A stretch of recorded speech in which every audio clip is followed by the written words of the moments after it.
මං විශ්වාස කරනවා අද තමයි මේ වීඩියෝ එකෙන් ඔයාගේ ඉංග්‍රීසි ජීවිතය උඩු යටි කුරු වෙන දවස. වීඩියෝට අලුත් කෙනෙක් නම් බොහොම සාදරයෙන් පිළිගන්නවා. මම චාමර් ප්‍රභාත්. මගේ YouTube channel එකෙන් ඔයාලට උගන්වන්නේ තනියම ඉංග්‍රීසි භාෂාව ලස්සනට හසුරවන්න ඕනම වාක්‍යයක් තනියම හදා ගන්න විදිය. ඒතර අද දවසේදී කියලා දෙන්නේ මෙන්න මේ thumbnail එකේ තියෙන කාරණයමයි. I understand English but can't speak. I understand English මට ඉංග්‍රීසි තේරෙනවා but can't speak කතා කරන්න බෑ. දැන් මේකේ අපි අව්‍යාජ වෙන්න ඕන. අපි අවංක වෙන්න ඕන අපිටම. ඔයාලා මාව සලකන්න ඕන. ඔයාලට ඉංග්‍රීසි ඉම්ප්‍රූව් කරන්න හම්බෙච්ච හොඳම යාළුවෙක් කියලා. දැන් මේක බලන්න මේ thumbnail එකේ කොටසත් එක්කම බලන්න මෙන්න මේක. මම මාළු හදන විදිය දන්නවා. ඒත් මට රසට හදන්න බෑනේ. අරකම තමයි. මොකක්ද තියෙන වෙනස? පුළුවන් තරම් ප්‍රගුණ කරන්න ඕන. එතකොට රසට හදත හැකි. බලන්නකො මේක. තරහා එන එක වැඩක් නෑ කියලා මට තේරෙනවා. තරහා එන එක වැඩක් නෑ කියලා මට තේරෙනවා. ඒ තරහා ගන්නේ නැතුව ඉන්න බෑනේ මට. තරහා එනවා. මොකක්ද කරන්න ඕන? අසීමිතව ප්‍රැක්ටිස් කරන්න ඕන තරහා එන විදිහ අයිඩෙන්ටිෆයි කරගෙන ඒක තරහා එන්නේ නැති විදියට මාර ප්‍රැක්ටිස් එකක් තියෙන්න ඕන. පට්ට පුහුණුවක් තියෙන්න ඕන. බලන්නකො මේක ඒකමයි. හාමුදුරුවෝ කියන බණ මට තේරෙනවා. ඒත් ඒ විදියට ජීවත් වෙන්නේ නෑනේ. ජීවත් වෙන්න ගියාට පස්සේ කන පිටට යන්නේ. ඒ මොකෝ? ඒ කියපු දේ අසීමිතව ප්‍රැක්ටිස් කරොතින් ඒ විදියට ජීවත් වෙනවා. අසීමිතව ප්‍රැක්ටිස් කරේ නැත්නම් ඒ විදිහට ජීවත් වෙන්නේ නැහැ. බලන්නකො මේක. බොන එක නරකයි කියලා මට තේරෙනවා. ඒත් මට ඒක නතර කරගන්න බෑනේ. හොඳටම තේරෙනවා. ඒත් නතර කරගන්න බෑ. ඇයි? නතර කරගන්න අසීමිතව උත්සාහ දරන්නේ නැහැ. ඉතින් යාළුවනේ මේ අවංක කතාව කියන්නේ මේ වැඩේ ගොඩ දාගන්න අසීමිතව මහන්සි වෙන්න පුළුවන්, අව්‍යාජව මහන්සි වෙන්න පුළුවන් කෙනෙකුට විතරයි මේ ඉංග්‍රීසි ගොඩ දාන්න පුළුවන් එන්නේ. ඒතර අවංක කතාව මේ ඉංග්‍රීසි කියන දේ පට්ට හිසරදයක් වෙලා තියෙන අපේ ජීවිත ගමනට. ලස්සනට ජීවිතය හසුරවන්න, ඉදිරි දියුණුව ගන්න මේක පට්ට බාධාවක් කියලා තියෙන්නේ. ඉතින් අපි ජීවිතේ සාර්ථකත්වය ළඟා කරගන්න ගියාට මේකේ පට්ට වැඩසටහනක් තියෙන. මේක අවසාන වෙනකම බලන්න. අවසාන වෙනකම බැලුවොත් ඔයාගේ ඉංග්‍රීසි ජීවිතේ උඩු යටි කුරු වෙනවම තමයි. අපේ ජීවිත සාර්ථක කරගන්න අපි පට්ටම ගේමක් ගහන්න ඕන. අපි අවුරුදු 3 4 5ක් ඔයාලා දන්නවනේ රස්සාවක් කරනවාලා පට්ටම ගේමක් ගහන්න ඕන ජීවිතේ ගොඩ දාගන්න. වාහනයක් අරගෙන ලස්සනට ගියක් දොරක් හදලා සුකෝ බොයිද විදිහට පට්ටම ගේමක් ගහන්න ඕන. කෙනෙක් අවුරුදු 5ක් 6ක් 7ක් 8ක් පට්ටම ගේමක් ගැහුවොත් අපි ලොවෙත් දන්නවා ඒ මනුස්සයා සාර්ථක වෙනවම සාර්ථක නොවෙන්න තියෙන හැකියාව පට්ට අඩුයි. අවුරුදු 6ක් 7ක් 8ක් 9ක් එකම ගේමෙන් හිටියොත් එයාට පුළුවන් වෙනවා. ඉතින් මම විශ්වාස කරනවා ඔයාලා ඉංග්‍රීසි අවුරුදු ගාණක් තිස්සේ ඉගෙන ගන්න පට්ට විදියට ගේමෙන් ඒක ඇබ්සෝබ් කරගෙන ඔයාලා කරන්නේ නැතුව ඇති. ඒකයි ඔයාලට බැරි. ඉතින් මේ වැඩසටහනෙන් ඔයාලට කියා දෙනවා මාස 3ක කාලයක් සුපිරියටම ප්‍රගුණ කරන සම්පූර්ණ විදිය. එතකොට ඔයාලට කතා කෙරෙනවා. trust me. ඔයාලට කතා කෙරෙනවා. ඒතර මම මේ කතා කරන්නේ නිකන් නෙමෙයි මේ අවුරුදු 7ක කාලයක් තිස්සේ YouTube එකේම උගන්වලා අතිශය පුළුල් අත්දැකීම් ප්‍රමාණයක් මට තියෙනවා. ස්ටුඩන්ට්ස්ලාත් එක්ක කටයුතු කරලා අතිශය පුළුල් අත්දැකීම් ප්‍රමාණයක්. සහ විෂය පිළිබඳ පුළුල් දැනුමක් තියෙනවා මට. සහ හැකියාවක් තියෙනවා. නේ කෙනෙක් බලන්නකෝ ගියක් හදනවා. කියලා දෙන මෙන්න මෙහෙම ගේ හදන්නේ මෙහෙමයි කියලා. ඔව් මට තේරෙන්න ඕනේ යකඩ දැන් ගේ හදන විදිය. හැබැයි ඒක හදලා ඒක ප්‍රැක්ටිස් කරලා මහන්සි වෙනකම් හදන්න බෑ. ඉතින් මේ වැඩසටහන් මාලාවේදී වාට කරුණු 7ක් ඔස්සේ ආකාර 134කට ඉංග්‍රීසි භාෂාව ප්‍රගුණ කරන්න උගන්වනවා. ඒ නිසා වීඩියෝ එකත් එක්ක දිගටම රැඳිලා ඉන්න. මේ වීඩියෝට කැමති නම් අනිවාර්යයෙන්ම ලයික් කරන්න, ඔයාගේ අදහස කමෙන්ට් කරන්න. ඒ වගේම මේක පුළුවන් තරම් කට්ටියට දැනෙන්න ෂෙයා කරන්න කියලා බොහොමත්ම ආදරෙන් ගෞරවයෙන් ඉල්ලනවා. right බලන්න. එතකොට අපිට මේකෙදි ප්‍රගුණ කරන්න වෙන පළවෙනි සෙට් එක prepositions. prepositions 33ක් තියෙනවා. ඒ 33ම ප්‍රගුණ කරන්න ඔයාට ඔක්කොම මම පැහැදිලි කරනවා. ඒක කරන විදියත් පැහැදිලි කරනවා. අවසාන වෙනකම් බලන්න එනවා. ඊට පස්සේ compound prepositions 19ක් තියෙනවා. ඒවා superior ප්‍රගුණ කරන්න මම කරන විදිය. ඊළඟට conjunction and connectors 40ක් තියෙනවා. සෙල්ලන්නේ ප්‍රගුණ කරන්න superior කතා කරන්න පුළුවන්. මම කියලා දෙනවා. ඒ වගේම modal verbs 8ක් තියෙනවා. ඒක superior ප්‍රගුණ කරන්න ඕන.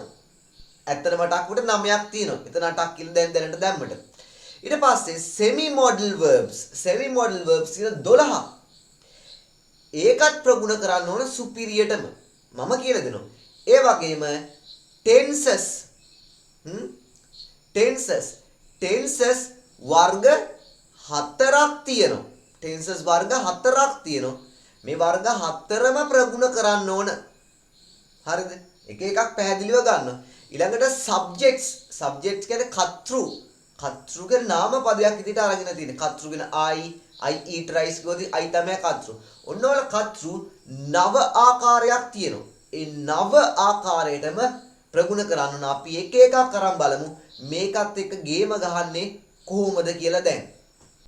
right. අපි දැන් වෙන වෙනම ගන්න හදන්නේ. මේකට අනිවාර්යයෙන්ම සටහනක් ඔයා තියාගන්න වෙනවා. prepositions ප්‍රමාණය. මේ හැම එකක්ම ඔයාලා දන්නෝ. සමහරට එකක් දෙකක් දන්නේ නැතුව ඇති. නමුත් අසීමිතව ප්‍රගුණ වෙලා නැති නිසා තමයි ප්‍රශ්නේ. of සමස්තය දන්නේ නැහනේ. with සමස්තය දන්නේ නැහනේ. වචනේ දන්නෝ. by of until on සමස්තය දන්නේ නැහනේ. නේද? on the table on the chair විතරක් වගේ දැනගෙන ඉන්න පුළුවන්. at above about across after against among around before මම මේක නිකන් කියාගෙන යනව නෙමෙයි. ඔය දන්නේ ඒවා ප්‍රගුණ කරන විදිය මම කියනවා. behind below beside between during for from in into near over through towards under up till within without මේවා prepositions. මේ සමස්තය superior ප්‍රගුණ කරේ නැත්නම් ඔයා ඉංග්‍රීසි දන්න කියන දේවල් තේරෙනවා. ඔයා ඉංග්‍රීසි දන්නවා. හැබැයි කතා කරන්න බෑ. ඒකට අසීමිත පුහුණුවක් තියෙන්න ඕන. මගේ YouTube videos මේනකොට 800කට අධික ප්‍රමාණයක් තියෙනවා. ඒ 800 අතුරු සිදුරු නැතුව ওই හැම දෙයක්ම විස්තර කරලා තියෙනවා. හැම දෙයකින්ම වාක්‍ය නිර්මාණය කිරීම කියලා දීලා තියෙනවා. පුළුල්ව ස්ටඩි කරන්නයි අවශ්‍ය වෙන්නේ. මේක සටහන් තියාගෙන කාගෙන් හරි කමන්නේ නැහැ. සුපිරියට ප්‍රගුණ කරන්න. මේක කරන විදිය ඉස්සරහදී මම පැහැදිලි කරනවා. දැන් ඔයාගේ ලෙවල් එක ඔයාට බලා ගන්න පුළුවන් අසීමිතව කැප වෙන පුද්ගලයෙක් නම් මේ සෙට් එකෙන් පුළුවන් තරම් වාක්‍ය ප්‍රමාණයක් පිටු 80 120 200 හරි පොතක් අරගෙන ක්‍රියේට් කරන්න. මාස 3ක කාලයක් තියෙනවාට මේ ක්‍රියේට් කරන්න. ඒ වගේම මේ එක කොටස් එකකින් ඔයාට කැමැතිම සුපිරිම වාක්‍ය එකක් හෝ නිර්මාණය කළ කමෙන්ට් සෙක්ෂන් එකට දාන්න. ෆර්ස්ට් ස්ටෙප් එක විදියට ආරම්භක මුල්ම අධියර විදියට සුපිරිම වාක්‍ය එකක් හෝ නිර්මාණය කළ දාන්න මේ එක සෙට් එකකින්. ඒ වගේම පොතක් අරගෙන නිර්මාණය කරන්න ඕන. බලන්න දෙවෙනි සෙට් එක compound prepositions 19ක් තියෙනවා. because of අහලා තියෙනනේ. instead of in spite of මේ ජීවිත කාලේ වාක්‍ය කීයක් හදලා තියෙනවද? despite due to ඔක්කොම අහලා තියෙනනේ. වාක්‍යයක් තේරෙනවනේ කිව්වට පස්සේ. according to apart from except for in addition to out of in front of on behalf of regardless of with regard to සමහරව දන්නේ නැති වෙන්න ඉඩ තියෙනවා. owing to as for close to far from along with එකක් දෙකක් නොදැන තියෙන්න පුළුවන්. පොතක් අරගෙන හිමිහිට මේවා ප්‍රගුණ කරන්න. මේවා ප්‍රගුණ කරොතින් සුපිරි ගේමක් ගහන්න පුළුවන්. මේ මම කියන්නේ මං අව්‍යාජ වෙයි කියන්නේ. ඒ වගේම මේ කැමති එකකින් අඩුම එකම හෝ වාක්‍යයක් නිර්මාණය කරලා කමෙන්ට් සෙක්ෂන් එකට දාන්න. මේ කම්පවුන්ඩ් ප්‍රිපොසිෂන් එක ඉංග්‍රීසි වල ගේම පටන් ගන්න පළවෙනි ස්ටාර්ට් එක විදියට. මේ හැම එකක් එක්කම ගේම ගන්න විදිය අවසානයේදී මම විස්තර කරනවා කතෘ සහ ටෙන්සස් කොටසෙන් මේ ඔක්කොම සම්බන්ධ කරලා මම ඔයාට පෙන්නනවා. ඔයා අනිවාර්යෙන් පොතක් අරගෙන මේව සටහන් කරගෙන වාක්‍ය හැදිය යුතුමයි. අපි බලමු ඊළඟ සෙට් එක මොකක්ද කියලා. බලන්න යාළුවනේ ඊළඟ සෙට් එක conjunctions and connectors 40ක් තියෙන ප්‍රධාන. යාළුවෝ කොයි කෝස් එකට ගියත් කමන්නේ අවංකව ඉල්ලන්නේ YouTube එක يعني කොහෙන් හරි Facebook පොතකින් හරි කොහොම හරි කමන්නේ. යාළුවනේ මෙන්න මේව ප්‍රගුණ කරන්න. ඉංග්‍රීසි පුළුවන් වෙන්නේ මෙන්න මේකෙන්. මේ හැම එකක්ම තේරෙනවා. හැබැයි කතා කරන්න බෑ. පුළුවන් තරම් ප්‍රගුණ කරන්න ඕන. මම ආගදී සම්බන්ධ කරනවා. බලන්න මෙන්න මේවා විතරක් ප්‍රගුණ කරන්න ඔයා. because අහලා තියෙනනේ කොච්චර වාක්‍ය හදලා තියෙනවද ජීවිතේ. එච්චර නැහැනේ. and දන්න හොඳටම. හැබැයි ජීවිතේ කවද්ද and වලින් හරියට කියලා තියෙන්නේ. ආකාර හින්න ගණනාවක් තියෙනවා. මගේ හැම YouTube වීඩියෝ එකක්ම බැලුවොත් ඔයාලට මේ සමස්තය ග්‍රහණය කරගන්න පුළුවන්.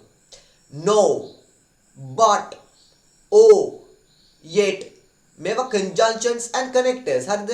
so after before when while as since ඔයාට වැටේ මේවා කලින් prepositions පැත්තේ තිබුණ නේද? ඔව් prepositions විදියට සමහර ඒවා කටයුතු කරනවා. සමහර ඒවා conjunction and connectors විදියට කටයුතු කරනවා. අපි ගත්තේ කොතනද? as ගාවින්නේ since until once whenever if unless provided that as long as although though even though whereas so that in order that both dot පේලියක් and either dot පේලියක් or neither no not only but also furthermore moreover in addition to besides however nevertheless therefore thus as a result මේ ඔක්කොම අහලා තියෙනව නේද? පොතක ලියාගෙන මේවා විතරක් try කරන්න. වෙන දේවල් ඔලුවට දාගන්න එපා. මේවා විතරක් try කරන්න. කතා කරයි දවසක. අනිවාර්යෙන් වා කතා කරනවම තමයි. මේ වීඩියෝ එකට ඔයා කැමති නම් මේ වීඩියෝ අනිවාර්යෙන් interesting කියලා කමෙන්ට් එකක් දාන්න. ඒක හැමෝටම මේ වීඩියෝ එක reach වෙන්න ලොකු support එකක් වෙන්න ඉඩ තියෙනවා. මේවා සම්බන්ධ කරනවාකට අපි යමු ඊළඟ සෙට් එක මොකක්ද කොහොමද ප්‍රගුණ කරන්නේ? ඇත්තටම අපි ඒවෙන් හදන වාක්‍ය අපිට understand අපිට තේරෙනවද? කතා කරගන්න බැරිද? බලමු. ඉතින් හතරවෙනි කොටස තමයි modal verbs. modal verbs ප්‍රධාන 8ක් තියෙනවා. ඇත්තටම 8ක් නෙමෙයි 9ක් තියෙන මම කොටසක් එකතු කරනවා. can, could, may, might, will, would, shall, should ඒ වගේ විතර must තියෙනවා. හරිද? 9ක්. ඔයාලා මේවයි දන්නේ වචනාර්ථය සහ should, must, can, could එකක් දෙකක් තුනක් විතරයි. මේවා ඇතුළාන්තයට ගියාට පස්සේ මේවා විශ්ව ගම්මානයක් මහ සාගරයක් වගේ. modal verbs කියලා වෙනම පැත්තක් තියෙදි අපි ජීවිතේ දෙන්නේ පට්ට පොඩි බරක්නේ. මගේ එක වීඩියෝ එකක් තියෙනවා modal verbs සමස්තයම ඉතා ඉක්මනින් පැහැදිලි කරපු එකක්. ඒ වගේම පැය දෙකකින් පැහැදිලි කරපු වීඩියෝ. සමස්තය ඔයාලට අවශ්‍ය නැහැ හිමීට ග්‍රහණය කරගන්න පුළුවන්. ඒ වගේම මතක් කරනවා මගේ පාඨමාලාවට සම්බන්ධ වෙනදී මේ සමස්තය හරහා ඕනෑම වාක්‍යයක් ඔයාලට තනියම ගොඩනගා ගන්න උරු කරනවා. මෙන්න මේ අංකයට WhatsApp කරන්න sentence building කියලා. එහෙම නැත්නම් මම first comment එකේ link එකක් දාලා තියෙනවා. ඒකෙන් group එකට join වෙන මේ වගේ 36 වෙනි කණ්ඩායම පැහැදිලිවම ඔයාලට ඕනම වාක්‍යයක් ගොඩනගා ගන්න පුළුවන්. අවශ්‍ය නම් සම්බන්ධ වෙත හැකි. ඒක මගේ වෘත්තිය නිසා තමයි මම කියන්නේ. ඊට පස්සේ දැන් මේවා modal verbs පාවිච්චි කරන විදිය ඔයාලා දන්නේ බොහෝමත්ම සීමිත ප්‍රමාණයක් විතරයි. මේක පරතරක් නැතුව මෙයාලත් එක්ක වාක්‍ය නිර්මාණය කිරීම සුපිරියටම ප්‍රගුණ කරන්න පුළුවන්. ඔයාට දැනට ඔයාට තියෙන හැකියාවෙන් පුළුවන් තරම් වාක්‍ය නිර්මාණය කරලා ෆර්ස්ට් ස්ටෙප් එක විදියට අද දවසේ හිතාගෙන මාස 3ක් ගේම ගන්නවා කියලා හිතාගෙන කැමති මොඩල් verb එකකින් සුපිරිම සෙන්ටෙන්ස් එකක් හෝ නිර්මාණය කළ කමෙන්ට් සෙක්ෂන් එකට දාන්න. අපේ ඊළඟ කොටස semi modal verbs නම වැඩක් නෑ මේවත් මතක තියාගන්න. to වෙනෝ මේ හැම එකටම. ought to, need to, dare to, dare අහලා විතරක් ඇති හැබැයි. used to, have to, has to, excuse me. එයාග අතීතේ had to, future will have to, able to, supposed to, going to, allowed to. මෙයා ඇහිලත් ඇති කිව්වහම තේරෙනවත් ඇති හැබැයි කවමදාකවත් ප්‍රගුණ කළේ නැහැ. ඒක නිසා අද හිතා ගන්න මේවා ඉගෙන ගන්නවා. මේවා ප්‍රගුණ කරනවා. මේවා ප්‍රගුණ කරාට පස්සේ ජීවිතේ ඉංග්‍රීසි වලින් සැරසෙනවා. මම අගට සම්බන්ධ කරනවා. පුළුවන් නම් මම විශ්වාස කරන මේකෙන් ඕනනම් has to have to විතරක් ඒව පුළුවන් වෙයි. පුළුවන් නම් දෙක තුනකින් හෝ එක කමෙන්ට් එකකට වාක්‍ය නිර්මාණය කළ දාන්න. ඔයා නියම ට්‍රැක් එකට වැටෙනවම තමයි. බලමු ඊළඟ සෙට් එක කවුද කියලා. අතිශය සාගරය tenses. excuse me. tenses කිව්වම කල්පනා කරනවා ඔයාලා right මම tenses දන්නව නේද? tense එක කියන්නේ මොකක්ද කියලා ඇහුවොත් ගොඩක් කට්ටිය දන්නෙත් නැහැ. tense එක කියන්නේ verb එක, ක්‍රියාපදය. ක්‍රියාපදේ තමයි tense එක කියන්නේ. ඔයාලා ගොඩාරියක් දන්නේ 12 tenses විතරයිනේ. දැන් 12 tenses දැනගෙන හිටියත් ඒ 12 tenses හදන්නේ I එක්ක, my mother එක්ක, ඒ වගේ ඊළඟට ගන්න හදන subject ලා. subject ලෝකේ මම ගන්න හදන ඊළඟට ඔයාලට. ඔයාලා හදලා තියෙන්නේ ওই tenses I එක්ක, my mother එක්ක, she එක්ක, ඔයගේ පොඩි පොඩි සුරතල් කතෘලත් එක්ක. ඒතර tenses පාඩමෙන් මෙහෙම යන්නේ. main verbs ලගේ tenses 12 තියෙනවා. main verbs කියන්නේ eat, run, play, go. ඒවා main verbs. ඒවයි tenses 12ක් තියෙනවා. ඔයාලා දන්නවා. හැබැයි tenses 12න් කතා කරන්නේ නැහනේ. කට්ටිය කියලා තියෙනනේ tenses ඕනේ නැහැ කියලා. ඒතර කනඩ ගන්නයි ඕන. හරිද? කනඩ ගන්නයි ඕන. tenses 12. ඊට පස්සේ passive voice tenses 8. passive voice තේරුම් අරගෙන විතරයි ඉන්නේ. නැත්නම් වාක්‍ය හදන්න පුළුවන්. කවමදාකවත් කතා කරලා නැහනේ. කතා කරන විදිය උගන්වන්නම්. passive voice tenses 8ක් තියෙනවා. ඔයා දැනට දන්නව නම් කල්පනා කරන්න මම මොනවද දන්නේ කියලා වාක්‍ය එකක් ඕ නිර්මාණය කරන්න.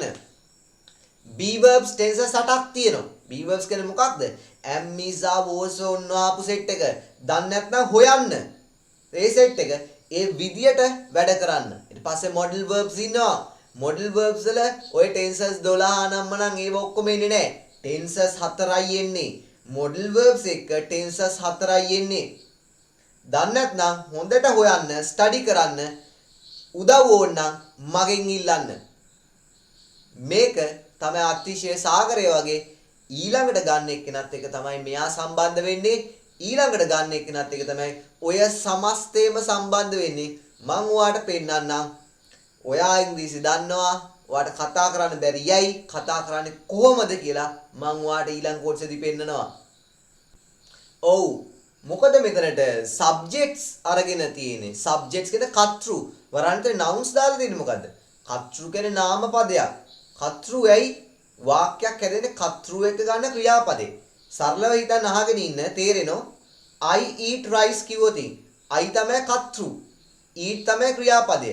ඒතර I කර්තෘ කියන්නේ subjects. මෙතන තියෙන subjects පොලිම. ක්‍රියාපදය කියන්නේ අර tenses set එකම. එතකොට මෙතන ඉන්න ඕනෑම කර්තෘල වර්ගයක් එක්ක අතන කියපු ඕනම tense එකක් පාවිච්චි කරන්න පුළුවන්. මෙතන තියෙන ඕනම කර්තෘ වර්ගයක් එක්ක අර කියපු tenses වර්ග නිර්මාණය කරන්න පුළුවන්. tenses ඕනේ නැහැ කියනනේ, grammar ඕනේ නැහැ කියනනේ කතා කරන්න නේ. විකාර. මෙතන ඉන්න කර්තෘල බලන්න. අපි සාමාන්‍ය වාක්‍ය නිර්මාණය කරන්නේ I, we, he, she, it බලන්න. ඒක ඉන්නේ මේ මෙතන මේ pronouns කොටස බලන්න. I, he, she, it, they, we, you pronouns. මේ set 7ක් තියෙනවා මෙතන බලන්න. 1 2 3 4 5 6 7 8 9. 1 2 3 4 5 6 7 8 9. sorry 7ක් කිව්වේ 9ක්. බලන්න වර්ග. people පුද්ගල කතෘලා කොච්චර ඉන්නවද ලෝකේ? friends, coach, killer, mice කියන කුම්බැයියා. ඔය වගේ කතෘලා කොච්චරනම් ඉන්නවද පුද්ගල කතෘලානේ? සමාජ විද්‍යාඥයින් මේ කාලගුණ අනාවැකි පළ කරන්නන් පුදුමාකාර ප්‍රමාණයක් ඉන්නේ. ඔය හැම කෙනෙක් එක්කම පුළුවන් තරම් අඩුම තරමේ people කතෘලා අද පොතක් අරගෙන 200ක් ගන්න. ඒ 200 අරගෙන අර tenses කොටස් එක වාක්‍ය නිර්මාණය කරන්න. එයාලට දාන්න prepositions, conjunction, connectors දාලා ගේම ගන්න. ඒව තමයි මගේ YouTube channel එකේ දිගටම උගන්වන්නේ. ඕවා තමයි. objects ද්‍රව්‍ය නාම, wire, books, clothes, phone ඕවට අර කලින් කියපු ඔක්කොම සම්බන්ධ කරන්න. ආපස්සට යන්න. places ස්ථාන නාම. ලෝකේ තියෙන කොච්චර ස්ථාන නාම තියෙනවද? beach, road, junction, room ගන්න ස්ථාන නාම 200ක්. ක්‍රියේට් කරන්න මාස 3ක කාලයකින් ඔයාට ගේම සුපිරියට ගන්න පුළුවන්. ආපස්සට ගිහින් කියපු හැම එක්කෙනාම මේවට සම්බන්ධ කරන්නේ වෙනම වර්ග අරගෙන. ing nouns, ing නාම. ක්‍රියාවට ing දැම්මම එයාත් කතෘ කෙනෙක්. දන්නේ නැත්තම් මාර පුදුමයක් හිතේ. වීඩියෝස් ගණනාවක්ම තියෙනවා.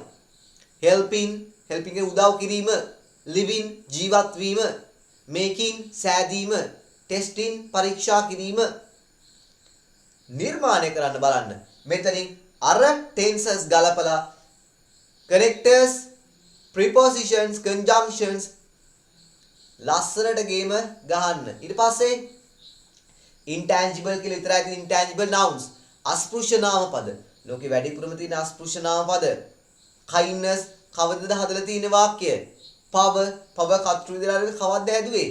love, silence කවද්ද යා කතෘ විදිහට ගත්තේ? අර tenses දාලා කවදාරි හදලා තියෙනවද? try කරන්න. ඕන තරම් වීඩියෝස් තියෙනවා. ඇවිල්ලා බලන්න. pronouns පයින් ගාලා එලවන්න ඕන කට්ටිය. මේක තමයි අපිව කෑවේ.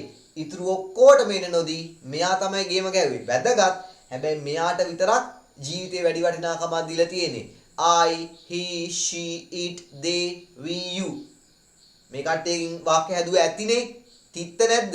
අනිත් කට්ටියත් එක්ක වාක්‍ය නිර්මාණය කරන්න. ඊළඟට පුදුමෙක් කෙනෙක් ඉන it කතෘ. ඔයාලා කල්පනා කරයි pronouns පැත්තේ it තියෙනනේ. මෙතන it වෙන එක්කෙනෙක්. it කියන එකට තේරුමක් නැහැ. මම උදාහරණයක් කියන්නද? it rains වහිනෝ. it කියන එකට තේරුමක් නැහැ. pronoun එක නෙමෙයි. it's interesting සිතද ගන්නා සුළුයි කියලා කියන්නේ. it කියන එකට තේරුමක් නැහැ. it කියන එක කතෘ කෙනෙක් විදිහට ඇවිල්ලා තේරුමක් නැතු යන මහා සාගරයක් වගේ ඉංග්‍රීසි තියෙන්නේ. වීඩියෝස් තියෙනවා හම්බාන එකට. එහෙම නැතත් ඔහොම ඇවිල්ලා tenses සම්බන්ධ කරලා අරව කනෙක්ට් කරන්න. ඊට පස්සේ this, that, these, those, here මෙන්න මේ වගේ කතෘලා එයාලත් එක්ක වාක්‍ය නිර්මාණය කරන්න. ඊට පස්සේ there මහා සාගරයක් වගේ කෙනෙක්. there is, there are, there was, there were, there will be, there can be, there must be, there may be, there is going to be කියලා එන්න සෙට් එකක් තියෙනවා. මගේ ලස්සනම වීඩියෝ එකක් තියෙනවා. වීඩියෝ 4ක් විතර වගේ තියෙනවා. දෙයා පාඩම පුදුමාකාර පාඩමක් තියෙන්නේ. ඉතින් ඔයාලා යෝජනා කරන්නේ මෙතනින් එහාට ඉගෙන ගන්න දෙයක් තියෙනවා නම් අවශ්‍ය නැහැ ඉගෙන ගන්න. මේ ටික ප්‍රගුණ කරා කියන්නේ ඉංග්‍රීසි සුපිරියටම අනිවාර්යෙන් කතා කරන්න පුළුවන්. ඒ වගේම මතක් කරනවා මේ විදියට ආපස්සට ගිහිල්ලා වාක්‍ය නිර්මාණය කරන්න පොතක ලියා ගනිමින් ඔයාට හම්බෙන කොයි ගුරුවරයා හම්බුණත් මේ කාරණා තියෙන කොහෙද කියලා බලමින් ප්‍රගුණ කරන්න. මේක අහගෙන හිටියයි කියලා තේරෙන්නේ නැහැ බණක් ඇහුවා වගේ වැඩ කරන්න පටන් ගන්න ඕන අදිෂ්ඨානයෙන්. එහෙම කරොතින් ඔයාගේ ගමන සාර්ථක වෙනම තමයි. ඒතර මේ මගේ දෙවනි වීඩියෝ එක තමයි ඉගැන්වීමකින් තොරව ඔයාලට අයිඩියා එකක් දීමට ගනිපු. මම සාමාන්‍යයෙන් අයිඩියාස් දෙන්න ගොඩක් වෙලා ගන්නෙව නැති තරම් වීඩියෝ දෙකයි තියෙන්නේ කියන්න. මේ 800 ගානටම ඒ නිසා ඔබ ගෞරවයෙන් ඉල්ලනවා වල්මත් වෙන්න එපා, අතරමං වෙන්න එපා. ඔයාට ඉංග්‍රීසි තේරෙනව? කතා කරගන්න බැරි අසීමිතව ඔයා ඒ හරහා මහන්සි නොවන නිසාමයි. තරහ වෙන්න එපා. අභ්‍යාජව කියන්නේ මහන්සි නොවන නිසාමයි. මම දන්නවා මම මහන්සි වෙච්ච තරම. මහන්සි වෙන්න එක එල්ලකට නිශ්චිත එල්ලකට වැඩ කරන්න. එහෙනම් බොහොමත්ම ස්තුතියි. පරණ සමාජිකයන්ටයි අලුත් සමාජිකයන් සියල්ලටම මේ වීඩියෝ නරඹුවට වීඩියෝ ෂෙයා කරන්න, ලයික් කරන්න, ඔයාගේ අදහස කමෙන්ට් කරන්න. අවශ්‍ය නම් මගේ පාඨමාලාවට සම්බන්ධ වෙන්න මෙන්න මේ අංකයට WhatsApp කරන්න sentence building කියලා මේ වට සම්බන්ධ වෙන්න පුළුවන් වෙන්නේ මගේ 36 වෙනි කණ්ඩායමට. එහෙනම් මේ විදියට වැඩ කරගෙන යන්න ඔයාට තේරෙන ඉංග්‍රීසි කතා කරගන්න පුළුවන් වේවි. Right, thank you very much.